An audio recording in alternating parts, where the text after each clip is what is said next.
Assalamualaikum warahmatullahi wabarakatuh. Perkenalkan nama saya Wanda Husna dari kelas 11 akan menjelaskan tentang sistem reproduksi.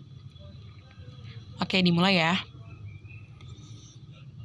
Yang pertama, kita akan menjelaskan tentang struktur dan fungsi organ reproduksi pria dan wanita. Nah, reproduksi pada pria ini udah ada di gambarnya, sudah ditunjukkan. Ada kandung kemih, ada vas deferens, ada penis, ada saluran uretra, ada testis, ada skortum, ada epididymis, ada kelenjar clover, kelenjar prostat, dan vesikel seminalis. Kita akan menyebutkan fungsi-fungsinya. Sebelumnya tadi penis itu berfungsi sebagai saluran kencing atau urin. Ada skortum yang berperan menjaga suhu testis agar sesuai untuk memproduksi sperma. Pada skortum ini terdapat 2 buah testis. Nah, skortum itu, ya ini yang ada ditunjukkan, ada testis skortum yang bentuknya di bawah ini. Lanjut, kita akan menyebutkan fungsi dari testis. Testis adalah alat kelamin bagian dalam, fungsinya adalah untuk memproduksi sperma dan hormon testosteron. Epididymis. Epididymis merupakan saluran yang keluar dari testis. Fungsinya adalah sebagai tempat penyimpanan sperma sementara. Nih, epididymis. Nah, untuk tempat penyimpanan sperma sementara. Lanjut. Selanjutnya ada saluran uretra atau yang bagian luar, saluran yang terdapat dalam penis dan merupakan akhir dari saluran reproduksi. Perannya adalah sebagai saluran keluarnya sperma dan urin. Yang keenam ada vesicula seminalis, merupakan kelenjar yang menghasilkan zat yang berisi basa atau alkali, fruktosa, gula monosakarida, hormon prostaglandin, dan protein pembekuan. 7 ada kelenjar prostat, terletak di bawah kantung kemih. Nih, kelenjar prostat akan saya tunjukkan. Ya, kelenjar prostat ini terletak di bawah kantung kemih. Kantung kemih. Oke. Lanjut kita ada kelenjar Cowper. Kelenjar Cowper menghasilkan lendir dan cairan bersifat basa.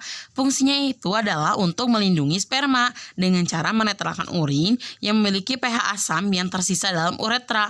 Nah, cairan tersebut juga akan melapisi uretra untuk mengurangi kerusakan pada sperma selama ejakulasi. Struktur dari sperma yang dihasilkan oleh laki-laki dapat dilihat dari gambar samping ini. Nah, udah ada gambarnya. Nah, yang nomor 1 itu namanya akrosom atau kepala, bagian kepalanya. Yang nomor 2 itu ada membran plasma. Dan nomor 3 itu ada namanya nukleus atau intinya. Nah, di bagian tengah ada namanya centriole. Nomor 5 ada mitokondria, yang nomor 6 ada terminal disc. Di bagian ekor ada namanya filamen aksial atau yang lengkungan itu, dan ada bagian ujung. Nah, terlihat? Oke, itu adalah struktur sperma. Lanjut, kita akan membahas tentang reproduksi pada wanita. Ini udah ada disediain gambar di samping, sudah ditunjukin. Kita akan apa sih fungsi-fungsi dari gambar-gambar tersebut? Yang pertama ada vagina. Vagina adalah saluran yang menghubungkan lingkungan luar dengan rahim, sekaligus tempat mengalirnya darah menstruasi dan saluran keluarnya bayi. Yang kedua cervix. Nah, cervix ini merupakan struktur rahim bagian bawah yang menyempit dan membuka ke arah vagina. Nah, terus lanjut apa lagi? Terus ada namanya saluran telur atau tuba Fallopi. Nah, yang ada di atas ini namanya tuba Fallopi. Ada kiri dan kanan. Nah, tuba Fallopi ini terdapat sepasang. Nah, kan ada kiri kanan, opinduk memanjang ke arah samping dari uterus. Fungsinya adalah membawa sel telur dari infundibulum ke rahim. Pada saluran inilah terjadi fertilisasi atau pembuahan. Nah, jadi pembuahan itu terjadi di tuba Fallopi. Lanjut ada induk telur. Induk telur merupakan tempat kumpulan sel yang disebut polikel. Di dalam polikel sel telur atau ovum dikembangkan. Nah, polikel juga menghasilkan hormon perempuan yaitu estrogen dan progesteron. Nah, induk telur itu menghasilkan hormon. Nah, yang terakhir itu ada namanya rahim. Rahim itu berfungsi sebagai tempat perkembangan janin. Setelah sel telur dibuahi oleh sperma, dinding rahim itu atau endometrium berperan dalam pembentukan plasenta. Oke, kita lanjut. Nah, selanjutnya kita akan ngebahas yang namanya hormon yang terlibat dalam oogenesis dan spermatogenesis. Nah, yang pertama kita akan membahas dulu spermatogenesis. Apa sih spermatogenesis itu? Spermatogenesis adalah hormon-hormon yang mengaruhi proses pembentukan sperma. Yang pertama ada hormon gonadotropin. Nah, hormon gonadotropin ini merupakan hormon yang diproduksi oleh aktivitas sel dalam atau sel pada ovarium. Hormon gonadotropin ini dihasilkan oleh hipotalamus. Hormon ini berfungsi untuk merangsang kelenjar hipofisa bagian depan atau anterior agar mengeluarkan hormon FSH dan LH. Nah, apa sih hormon FSH dan LH? Nah, hormon FSH atau follicle stimulating hormone, FSH ini dihasilkan oleh hiposa anterior. Hormon ini berfungsi memengaruhi serta merangsang perkembangan tubulus seminiferus dan sel stertoli untuk menghasilkan ABP atau androgen binding protein yang memacu pembentukan sperma.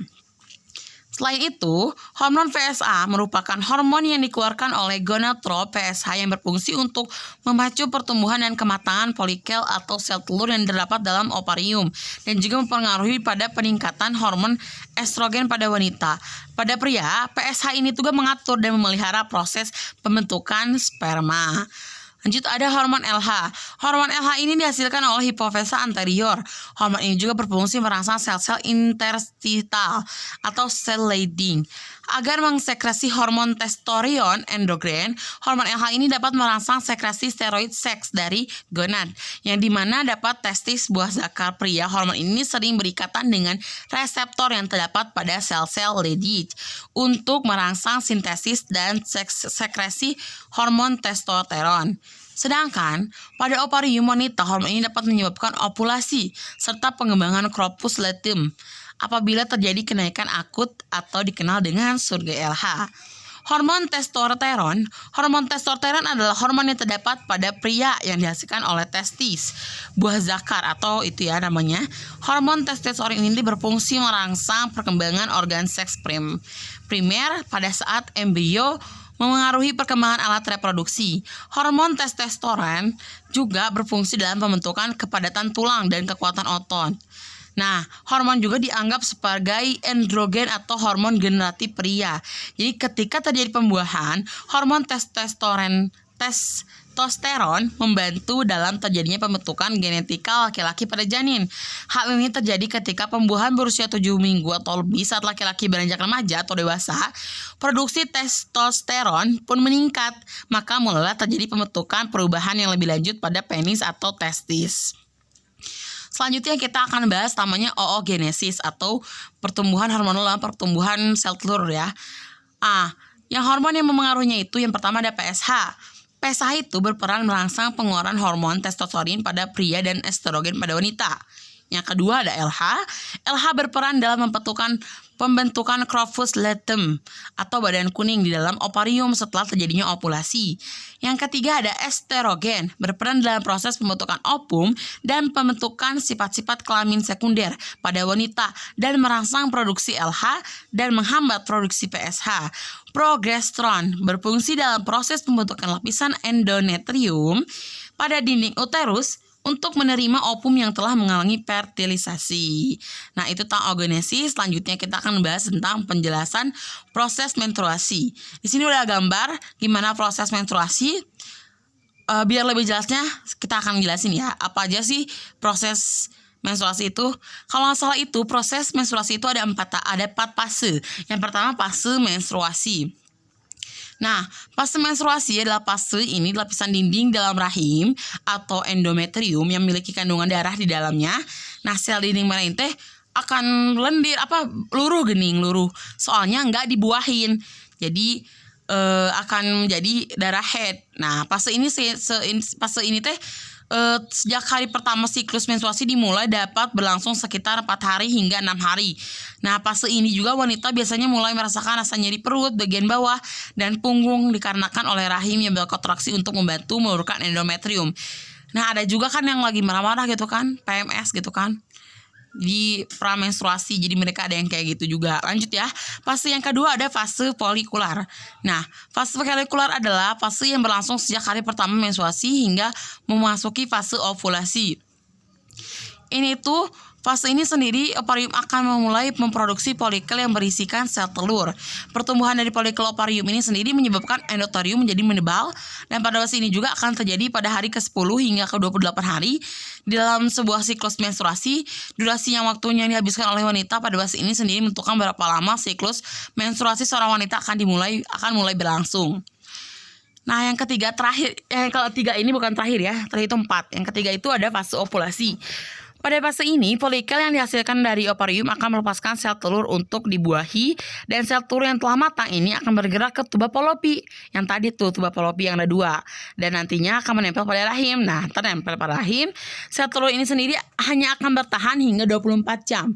Dan jika sel telur ini tidak dibuahi, nah kalau nggak dibuahi selama 24 jam tersebut, maka akan membuat sel telur ini menjadi mati. Akan tetapi, apabila sel telur tersebut bertemu dengan sel sperma dan akhirnya dibuahi, maka akan terjadi fase ovulasi. Di mana fase ovulasi itu adalah fase di mana tanda subur seorang wanita. Ovulasi ini biasanya dapat terjadi sekitar 2 minggu sebelum siklus menstruasi berikutnya akan dimulai kembali. Dan yang terakhir, ada fase luteal. Nah, setelah fase ovulasi itu ada namanya fase luteal yang merupakan fase terakhir pada proses menstruasi, dan fase luteal ini folikel yang sudah pecah yang tadi itu kemudian akan mengeluarkan sel telur yang nantinya akan membentuk corpus luteum yang ada dalam fase ini. Nah, sementara corpus luteum sendiri akan dapat memicu hormon progesteron. Nah, untuk jadi terasa mempertebal lapisan dinding rahim. Nah, dalam fase ini juga dikenal dengan fase pramenstruasi, karena fase ini biasanya tadi sebelum menstruasi. Fase ini juga umumnya akan ditandai dengan gejala seperti payudara terasa membesar, badan terasa lemas, muncul jerawat, dan paling sering itu emosinya kita tuh ningkat, marah-marah wae. Nah, itulah tadi penjelasan mengenai fase menstruasi yang terjadi pada wanita. Dan proses menstruasi ini sendiri akan terus berjalan dan berputar sehingga nantinya berakhir. Jadi kalau udah menopause baru nggak menstruasi lagi. Oke, pembahasan kita yang terakhir itu adalah kelainan sistem reproduksi pria dan wanita. Yang pertama ada kelainan pada sistem reproduksi pria. Yang pertama itu ada penyakit di sini namanya prostatitis. Nah, ada di gambar, kalian udah lihat di gambar? Apa sih itu prostatitis? Nah, prostatitis itu yaitu semacam pembengkakan atau inflasi pada kelenjar prostat. Nah, lihat kan, yang normal itu ukurannya kecil, sedangkan yang prostatitis yang udah terkenanya itu lihat ukurannya lebih besar. Nah, itu bakal menimbulkan rasa sakit dan kesulitan buang air kecil dan ejakulasi atau pengeluaran sperma. Hampir setengah dari seluruh pria pernah mengalami gejala prostatisa beberapa kali selama hidupnya. Jadi udah wajar mungkin ini. Saya nggak tahu, saya perempuan ya.